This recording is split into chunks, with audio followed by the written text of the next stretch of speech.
Welcome back, football fans. Chris Terrell here for Jägerbombs Fantasy Sports and DFSR.com to bring you my DFS NFL First Look for the Week 13 main slate. In this video, I'm going to go position by position, and I'm going to bring you a few of my early core plays for DraftKings and FanDuel.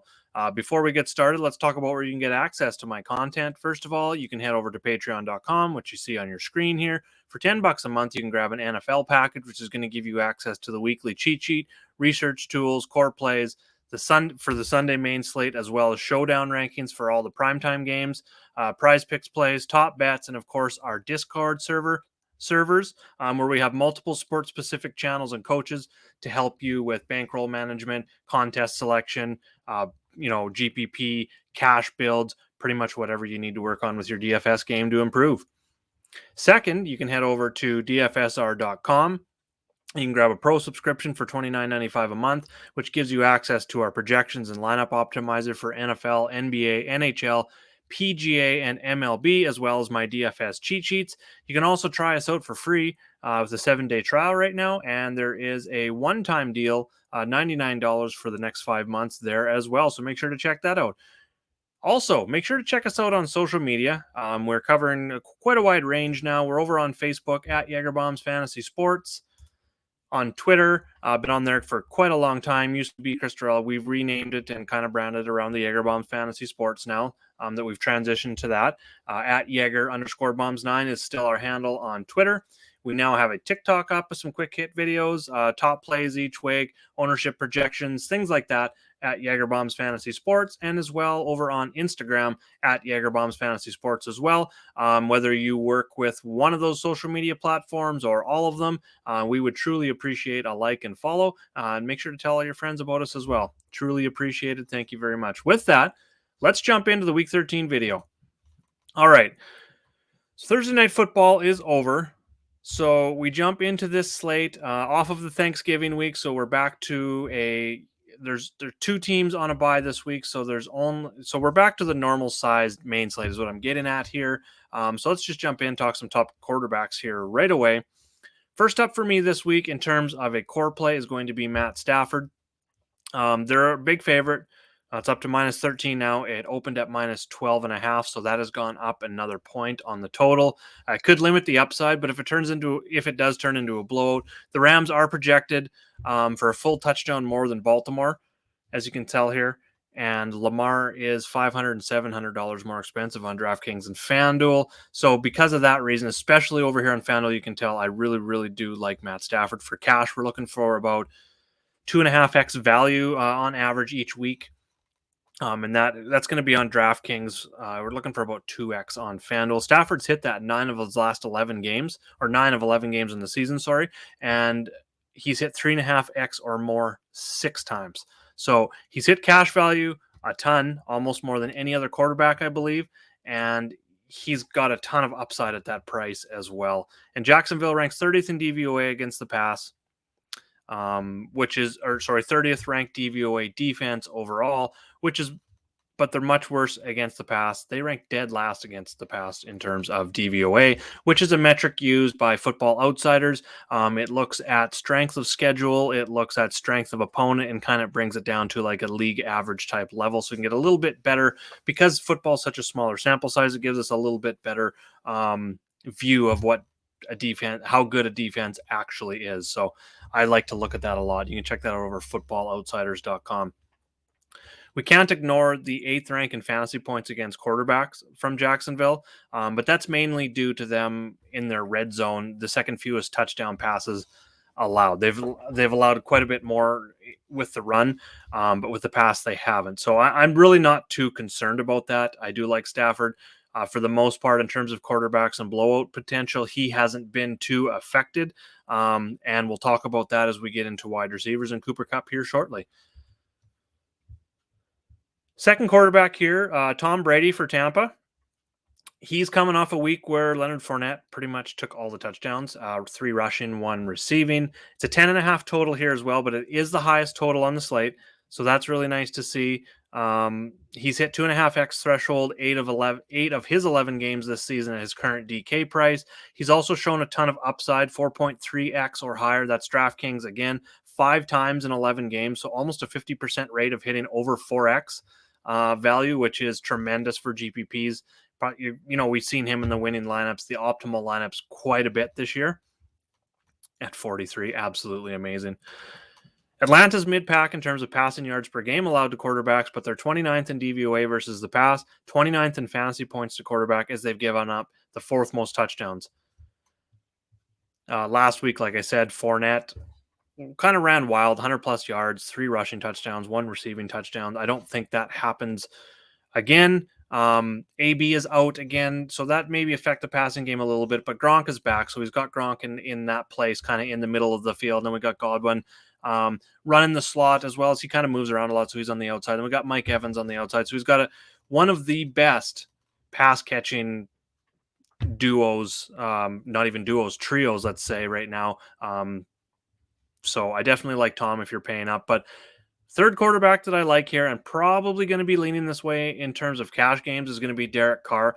He's going to be tops in points per dollar at his price on DraftKings. As you can see, we've got him right now at about 21.4 DraftKings points at only 6K. Puts him right up there. It allows you to load up on running back, wide receiver, tight end. We're going to talk about those here shortly.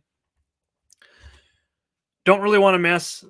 This is kind of the value option. If you don't really want to mess either with one, the low total in the Baltimore-Pittsburgh game, which kind of refers to Lamar, or with the possible blowouts with Stafford and Brady, as they are double-digit favorites. If you kind of want to avoid that risk altogether at the top, paying up for quarterbacks this week, Derek Carr is where I'm going at 6K, like I said. He leads the league with an average of 310 passing yards per game. Washington ranks 29th in DVOA against the pass, and ranked dead last in passing yards per game and fantasy points against quarterbacks. So it's an elite matchup.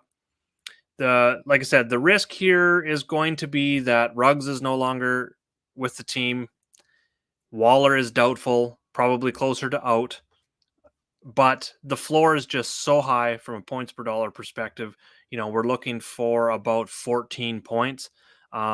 He's hit that cash threshold in 8 of 11 games this season, and kind of similar to Tom, he's hit 4x plus on DraftKings 5 times in 11 games. So high floor, points per dollar, and a lot of points per dollar upside.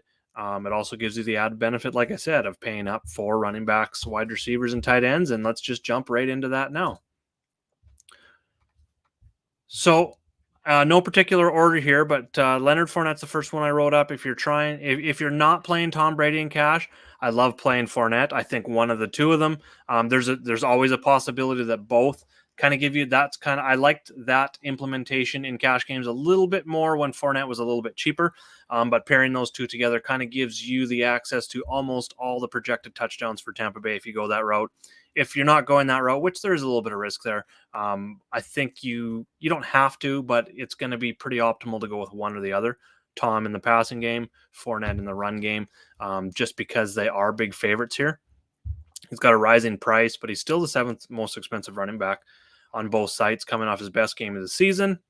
Atlanta ranks 23rd in DVOA against the rush, and giving up the 7th most total yards and fantasy points to running back. He's averaging 19.7 touches per game over the last 4 games and dominating the touch share over 71% in that time. So Fournette makes a really good play here, one of our top projected running backs. Next up, we've got Jonathan Taylor. Not a whole lot needs to be said here. He's an elite play. He's shown that he's matchup proof. He's a lot like Derrick Henry in that way, where you just kind of plug him in. The price is on the rise, so he's not really a priority in cash at that price unless you're really going with 3 or 4 value plays, which it is viable. I'm going to show you that here shortly.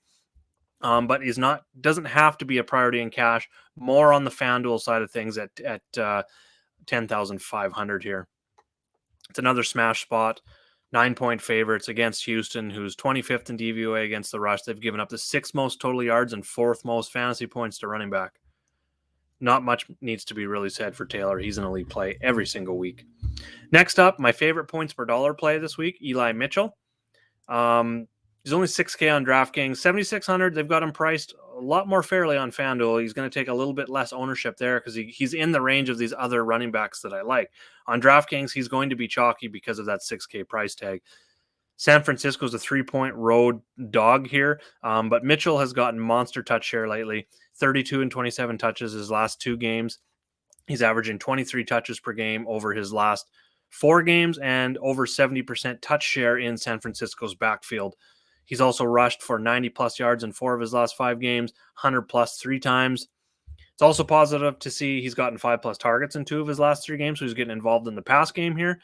And while Seattle's 11th in DVOA against the rush, they have been absolutely abused lately. Last week, Gibson went 29, 111. He also caught 7-7 for 35 yards. McKissick ran 7 times for 30 yards and a touchdown, also caught 5 of 5 for 26 and a touchdown.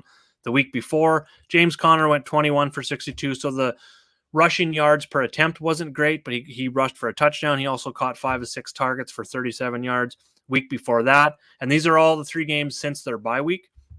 A.J. Dillon rushed 21 times, 66 yards, 2 touchdowns, caught both of his targets for 62 yards, while Aaron Jones ran 7 times for 25 yards, disappointing, but caught 4 of his 6 targets for 61 yards. So running backs have been having their way with Seattle, so I'm not worried about that 11th overall in DVOA versus the rush, especially considering that price on Eli Mitchell. The next running back that pops out to me here, Alexander Madison for the Vikings. First of all, Dalvin Cook is out, giving Madison the lead role. In 3 starts without Cook, 2 of them were earlier this year. Madison has averaged 24 rushes for 106.7 rushing yards, 6 targets, 5.3 catches, and another 49.7 receiving yards. The other start in his career when Dalvin Cook was out was earlier last year. I believe it was week 6. The game script fell away for the Vikings quick. They got absolutely smashed by Atlanta, fell down 27-0 in the first half. Kind of wiped Madison right off the game script, so I'm not really looking into that one. But the last 3 times he has started with Cook out, he is absolutely smashed, averaging over 150 yards per game total. So he's going to be an elite play here, 7,600, 8,700. They're 7-point favorites, 46.5 total, so it's a little bit lower, but he's going to get, I would say 15 to 18 touches are going to be his floor. You could even say 20 touches could be his floor, of 30 could be his upside if they end up smashing Detroit, who's been absolutely terrible. It's kind of a must-win game for Minnesota. Touchdown road favorites here. Detroit's 21st in DVOA against the rush, so the matchup lines up here as well. 9th most total yards and 3rd most fantasy points to running back. So great matchup, great game script. It's a good spot for Minnesota and Alexander Madison here. He is, in terms of raw fantasy points, number 2 in our projections this week. Next up, we got Joe Mixon, Cincinnati. Hard to ignore what he's been doing lately. He's been absolutely elite with 100-plus yards in 2 straight games, multiple touchdowns, and 25-plus DraftKings points in 4 straight. He also has an 80% touch share in the Cincinnati backfield over the last 4 games. With 4-plus targets in 3 of his last 4 games as well. It's a tight spread. Cincinnati is a 3-point home favorite here. Highest total on the slate. Great matchup for Mixon as well to continue his dominance, as the Chargers are dead last in DVOA against the rush and have allowed the 5th most total yards and 4th most fantasy points to running backs. Moving on to wide receivers. Told you I'd mention it. Cooper Kupp is in that range with Jonathan Taylor this week. For cash games, thinking about it and looking at some of these value plays that are arising, I will talk about a couple here coming up shortly. I think Taylor, or you play either Taylor or Kupp in cash, I think you're going to be able to fit them on FanDuel. It's obviously going to be Kupp for me just because of the $1,500 discount. They both got elite floors. There is blowout potential in this game. I mentioned that earlier with Matt Stafford, but it hasn't affected him at all. It's been absolutely amazing looking at his production in these games. He has 90-plus receiving yards in 10 of 11 games with blowouts on both sides. So they've been blown out. They've blown out teams. He just continues to get the targets, the catches, and the yards every single game, no matter what. He leads the league with 11.5 targets per game as well. Great matchup versus the Jags. They're dead last in DVOA against the pass and have given up the 12th most receiving yards, 13th most fantasy points to wide receivers, but the highest catch rate at 75%. Next up, kind of blown away here by the price, still under $7K on DraftKings for Deontay Johnson, especially considering he's averaging 11.5 targets per game over his last 4, 10.9 per game on the season. So that's in the elite territory, and that is going back to part of the season where Juju Smith-Schuster was still in the lineup. He's obviously out on the IR. Claypool's missed some time in there as well. So we got elite target volume. He's got 70 plus receiving yards in 8 of 10 games. If that doesn't spell consistency, you can't really smell consistency, but you can spell it. 8 of 10 games, 80% rate of 70 plus yards, and the touchdowns have been there, starting to come around. Great matchup versus Baltimore. They're 24th in DVOA against the pass and have allowed the 7th most receiving yards to wideouts. Next up, I think I've mentioned him every single week here, Hunter Renfro. The price is going up. We got the second highest total on the slate. Like to see that. Price only went up 200 on DraftKings, though, after last week's blow-up game. He really went off there. Not normally a high upside guy, so that was really nice to see him put up that big upside game. Very consistent, 8+ targets in 6 of his last 7 games while catching over 80% of them. So 80% catch rate for a wide receiver who's getting 8+ targets per game is absolutely amazing. Very, very high floor, even with the price that's rising. And like I mentioned with Carr, it's an absolutely amazing matchup here versus Washington, 30th in DVOA against the pass. They've given up the 6th most receiving yards and 4th most fantasy points to wide receivers. Love pairing them with Carr in cash games does allow you to pay up for Cooper Kupp or Jonathan Taylor. Next up, we've got Brandon Ayuk, San Francisco 49ers. Deebo Samuel is doubtful. Sounds like he's probably going to be out. Didn't practice again today.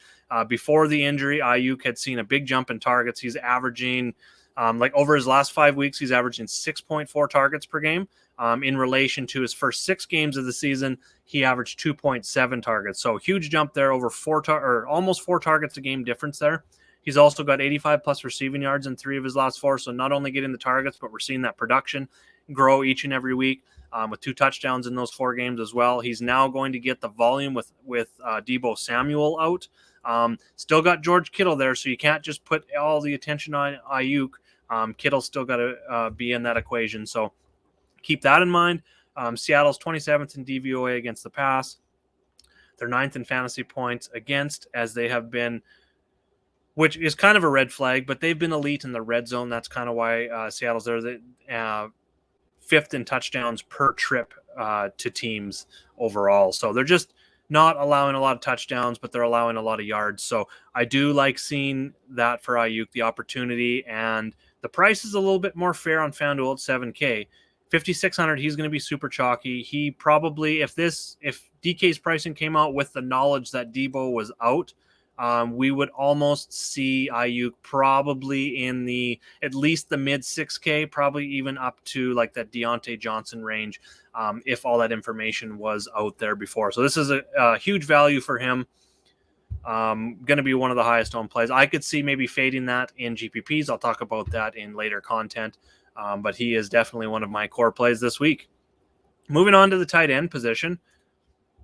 Couple guys that I like here. First up, we got Dallas Goddard.